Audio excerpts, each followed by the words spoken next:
Lalu dia langsung menggabungkan diri. Satu kali saya berkhotbah, begitu banyak pendeta gini. Dia satu komprensi pendeta. Oh, sebagian pendeta tidak bisa terima. Karena apa? Kamu mengatakan pendeta gini.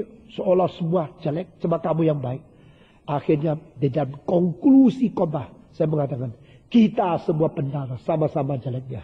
Kita bilang kalau gini adil lah, lu juga lah. Dan jangan orang lain saja. Coba katakan dirimu sendiri juga. Paulus di sini langsung mengatakan, kami juga. Mari kita membaca, saudara-saudara. Membaca. Saya membaca ayat kedua, saudara membaca ayat yang ketiga. Kamu hidup di dalamnya. Karena kamu mengikuti jalan dunia ini. Karena kamu mentaati penguasa kerajaan angkasa. Itu roh yang sekarang sedang bekerja di antara orang-orang durhaka. Ayat 3 semua membaca. Sebenarnya dahulu kami semua juga terhitung di antara mereka. Ketika kami hidup di dalam hawa nafsu daging. Dan menuruti kehendak daging. Dan pikiran kami yang jahat. Pada dasarnya kami adalah orang-orang yang harus dimurkai. Sama seperti mereka yang lain. Dari no different. Paulus mengatakan, kami bukan menganggap kami lebih baik lalu menegur kamu. Tidak. Kami dulu juga begini. Kami dulu juga anak durhaka. Kami dulu juga ada anak yang harus dimurkai. Kami juga ada yang menuruti nafsu, menuruti pikiran. Saudara-saudara, tidak ada orang lebih baik daripada orang lain secara status. Secara dosa ada yang lebih besar, lebih kecil. Tapi secara status di hadapan Tuhan, tidak ada satu orang yang baik yang tidak perlu diselamatkan. Tidak ada satu orang yang tidak berdosa, tidak perlu Yesus mati bagi dia. Tidak ada satu orang yang tanpa berdosa sehingga tidak perlu diperankan Roh Kudus. Tidak ada. Ya, hadapan Tuhan Allah. Berdosa. Engkau demikian. Kami juga. Paulus juga. Kami dulu sama di antara mereka. Kami dulu juga mengikuti nafsu. Kami dulu juga mengikuti pikiran kami.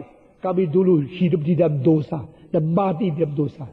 Tapi Tuhan membangkitkan kami kembali. Puji Tuhan.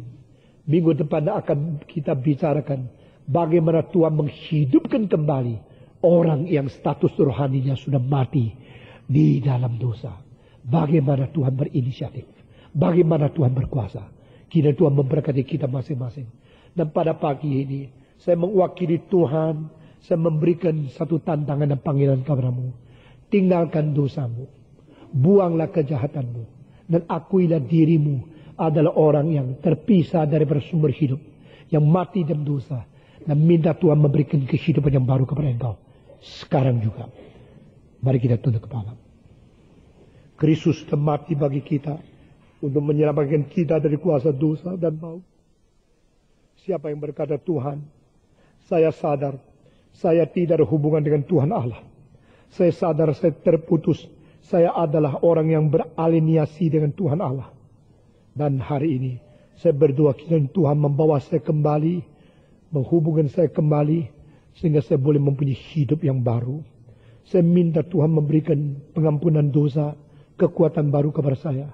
Ada orang demikian hari ini. Minta Tuhan memberikan hidup baru. Di dalam hidupmu. Engkau keluar dari kematian. Dengar suara Kristus untuk diselamatkan. Ada orang yang didoakan seperti hal ini. Dipersilakan dengan hormat. Acungkan tangan saudara. Siapakah? Puji Tuhan, puji Tuhan, puji Tuhan, puji Tuhan, puji Tuhan. Puji Tuhan, puji Tuhan, puji Tuhan. Siapa lagi berkata saya juga. Puji Tuhan, puji Tuhan. Siapa lagi? Tuhan, hari ini saya tinggalkan dosaku. Saya mau hidup baru. Tuhan beri keselamatan berku. Silakan dengan hormat. Acungkan tangan saudara. Siapakah lagi? Adakah lagi? Adakah lagi? Puji Tuhan. Siapa lagi? Salimnya, salimnya, selamanya.